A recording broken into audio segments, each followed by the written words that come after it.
Tarot, ma boussole, le pendu. Partie 3, résumons.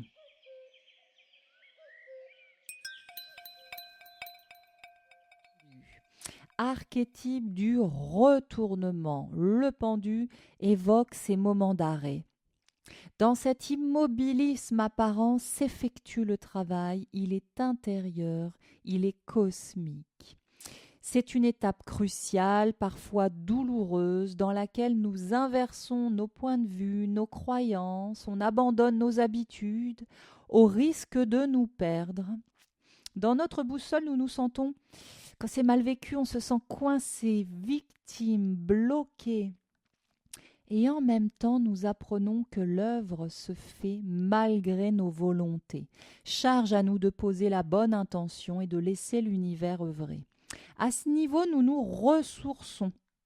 On prépare les étapes suivantes.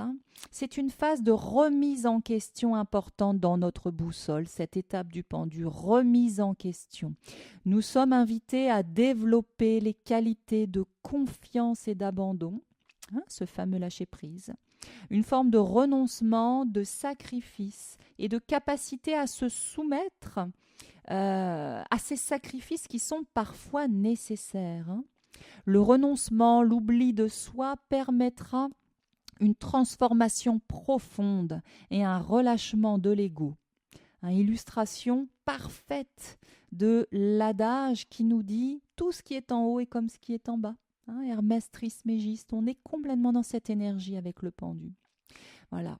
Donc, pour résumer, grand archétype du retournement, de l'abandon, de la confiance en la vie, en même temps de la maturation. Voilà, laisser le temps œuvrer, mais œuvrer à l'intérieur. Nous-mêmes, nous devons œuvrer à l'intérieur. Alors, dans notre boussole intérieure, on trouvera dans cette lame donc les qualités de confiance, de lâcher prise, d'abandon, retournement, maturation, transformation, la méditation bien sûr dans le pendu, la prière aussi, le silence, l'immobilité, la reliance à plus grand que soi, la délégation, le détachement, le repos, l'immobilité physique, le mouvement intérieur, le yoga, le fait de laisser œuvrer l'œuvre, les points de vue inversés, regarder les choses sous un autre angle et puis parfois couper le cordon.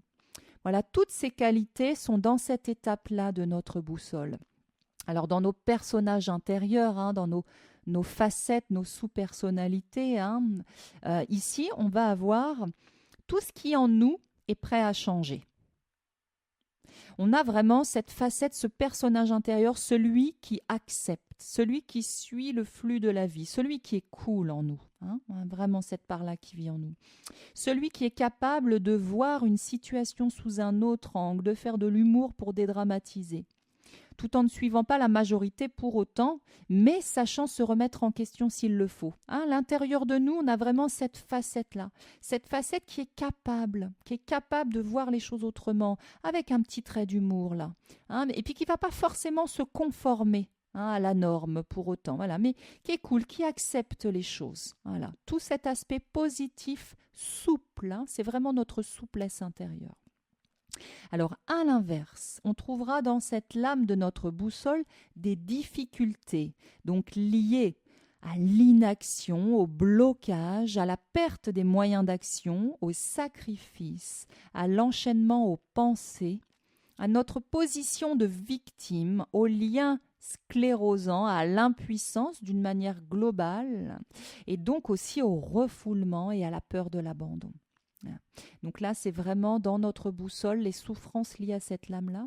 Alors, en termes de personnage intérieur qui, pour le coup, va faire souffrance, on va avoir parfois la facette à l'intérieur de nous qui souffre de se sentir bloqué, de ne pas pouvoir agir, d'être limité, enfermé, autant dans la vie quotidienne que dans sa tête. Cette part qui se positionne systématiquement en victime, on le connaît ce personnage intérieur, qui va systématiquement prendre le siège de la victime, sans chercher à voir si elle peut changer de position, changer de fauteuil, voilà.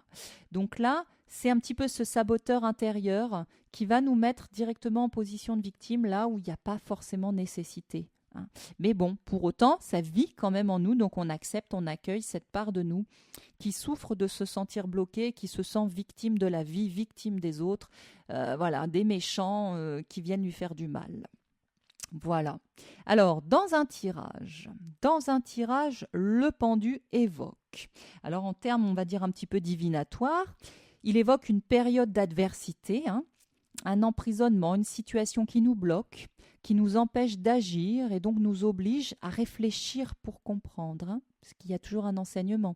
Donc c'est des situations difficiles. Dans un tirage, le pendu qui sort quand on est déjà bloqué, bah oui, il vient confirmer. Il dit oui, effectivement, voilà, c'est dur en ce moment, tu te sens bloqué, tu peux pas agir, mais par contre, ce que tu peux faire, c'est réfléchir pour comprendre. Donc il évoque ça, il évoque une période de maturation dans un tirage. Le pendu arrive et évoque une période où, ok, laisse maturer les choses, voilà, prends le temps. Il va évoquer aussi un retournement de valeur, un retournement de paradigme, de positionnement. Des fois, il va sortir dans un tirage et il va venir nous montrer en résonance qu'on est en train de bouger intérieurement, qu'il y a des choses qui, notre paradigme est en train de complètement bouger, de se retourner intérieurement. Alors, dans un tirage, le pendu propose. Alors, il nous propose d'abord clairement de ne pas agir et de ne rien faire. Notamment dans les tirages comment faire pour, on détaille simplement que fait le personnage et ça répond à la question. Eh bien là, comment faire pour? Eh bien, pas bouger, rien faire. Il nous propose de ne pas agir, ne fais rien en ce moment, laisse tomber, n'agis pas, tu verras plus tard. Première chose, c'est pas que ça, c'est une proposition. Donc, il nous propose de ne pas agir. Il nous propose de regarder autrement, de changer de point de vue. Il nous propose de nous reposer, de nous détendre, de faire du yoga, des étirements, de danser, de faire des acrobaties, tout ce qui va vous détendre physiquement et mentalement. Il pourrait aussi proposer d'attendre le bon moment. Le moment n'est pas encore venu, le rythme n'est pas le bon. Et voilà, il nous propose d'attendre ce bon moment. Il peut aussi, ce pendu, nous proposer de lâcher nos volontés de contrôle. Il nous propose de déléguer, d'accepter les choses comme elles sont. Il nous propose de nous alléger au quotidien, de supprimer le superflu. Un pendu dans un tirage pourrait nous dire, ok, peut-être tu es bloqué parce que tu portes trop de trucs. Est-ce que tu peux relâcher certains fardeaux? Voilà. Il nous propose aussi de laisser le temps aux choses. Voilà, on parle de maturation, comme on dit, mais toujours tout en réfléchissant. Laisse le temps, mais réfléchis. Et il nous propose bien sûr d'agir plutôt à l'intérieur de nous. C'est vraiment le moment plutôt d'aller agir au-dedans. Alors, dans un tirage de développement personnel, philosophique, là, le pendu va nous poser des questions. Voilà, si je tire une carte en demandant qu'est-ce que le tarot me demande aujourd'hui, eh bien, avec le pendu, il vous demande, par exemple, quelle est cette situation qui semble vous bloquer? Ou alors, que pouvez-vous abandonner, relâcher pour vous sentir plus léger? Sur quoi? Qu'est-ce que tu peux relâcher? Ou alors il nous questionne en nous demandant sur quoi changer votre regard? Que pouvez-vous regarder autrement en ce moment dans votre vie ou à l'intérieur de vous? Savez-vous faire preuve de confiance? Savez-vous faire confiance et avoir confiance dans la vie? Ça serait une grande question. Où en sommes-nous par rapport à notre sensation d'avoir confiance? Et puis, il nous demande aussi, le pendu, ok, qu'est-ce qu'on tient? Qu'est-ce que vous tenez? Sur quoi vous pouvez lâcher du lest? Ce fameux qu'est-ce que je tiens pour savoir qu'est-ce que je vais attraper après. Voilà. Et toutes les questions que vous allez bien sûr associer à cette lame, c'est pas exhaustif. Vous ajoutez toutes les questions que vous pensez que ce pendu peut vous poser. Alors en somatisation, physiquement dans notre boussole, quand cet archétype-là intervient dans notre corps, on va pouvoir avoir des problèmes, forcément, on va dire au pied, voire au talon. Donc au pied, au talon, les bras et les mains peut-être aussi peuvent être bloqués. Peut-être, quand on se foule le poignet, quand on se casse un bras, casser une main, voilà, tout ce qui va nous empêcher d'agir, puisque c'est la symbolique de cette lame. Et puis d'un point de vue cette fois-ci un peu plus psychologique, on va être vraiment sur une fuite des réalités, quitte à tomber dans une forme de schizophrénie. Voilà, il peut y avoir avec le pendu des problématiques psychiques importantes, puisque, et donc là je redétaille un tout petit peu l'arcane, puisque il n'a pas les pieds sur terre, ce personnage. Hein. Il est complètement éthéré. Il peut ne pas du tout avoir le sens des réalités. Hein. Alors ça peut être un petit handicap, voilà, mais il est complètement ailleurs. Il peut être complètement ailleurs et du coup n'avoir aucune conscience des réalités, jusqu'à avoir vraiment des pathologies psychiques avec ça. Et on pourrait penser aussi aux décompensations. Parce que finalement, d'un point de vue spirituel, le pendu nous invite au renoncement absolu qui est celui de l'ego. Renoncer à l'ego pour pouvoir se mettre au service de l'humanité. Mais ce renoncement de l'ego, il n'est possible qu'à partir du moment où on a une forme de stabilité intérieure. Sinon, c'est beaucoup trop violent et il y a vraiment une décompensation psychique à ce niveau-là. Voilà. Donc, décompensation également en somatisation avec cette carte.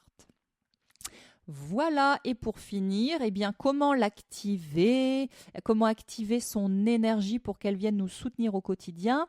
Eh bien, on va aller l'activer pour, par exemple, accepter une situation compliquée. On va pouvoir aller travailler avec notre pendu pour qu'il nous soutienne dans notre capacité à accepter une situation.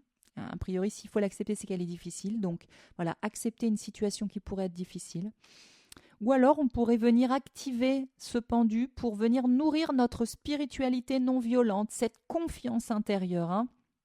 Voilà, tout ce travail intérieur non actif avec la vie. Hein, vraiment quelque chose autour de cette forme spirituelle. On peut également activer ce pendu quand on a besoin de se reposer. Hein, le repos et de tirer de réels bénéfices physiques et psychiques du repos. Parce que des fois, on veut se reposer, on ne se repose pas. Hein, et puis on revient de vacances, on est encore plus fatigué. Donc là, le pendu, vraiment, je l'active en lui demandant du soutien pour un réel repos intérieur et extérieur. Hein, vous pouvez vraiment travailler avec lui pour ça, pour qu'il y ait vraiment un relâchement des bénéfices de relâchement intérieur et puis corporel.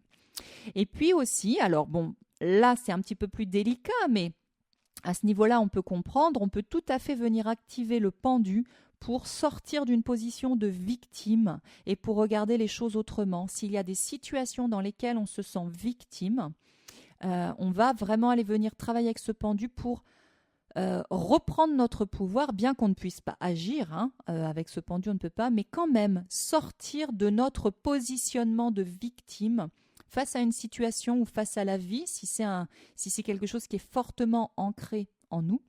Voilà, pour qu'il nous aide à regarder les choses autrement. Donc là, on va vraiment travailler avec le pendu en lui demandant du soutien pour regarder les choses autrement. Voilà ce que je vous propose comme travail avec ce pendu qui, j'espère, vous inspire, vous amène de la douceur, de la tranquillité. Voilà, j'espère qu'il ne réveille pas que l'aspect souffrant est bloqué. Hein, mais que vous sentez bien cette souplesse du chat dans ce pendu qui s'étire, qui se repose, et puis qui part agir dans le monde quand le moment sera venu. Et pour l'heure, il n'est pas venu, sachant d'autant plus que nous avons derrière l'arcane sans nom, la 13, la non nommée qui arrive, et qui va à nouveau être une étape complexe dans notre boussole, dans notre cheminement humain. À nouveau une étape complexe. Donc effectivement, ce pendu est fondamental parce que par moment, il ne faut surtout pas agir parce qu'il y a autre chose qui est à l'œuvre, qui va se poursuivre dans l'arcane sans nom. Et seulement après, on va pouvoir arriver sur des guérisons avec tempérance qui va refaire circuler les flux énergétiques. Pour l'heure, nous n'y sommes pas. Je vous donne rendez-vous avec l'arcane 13. À très bientôt.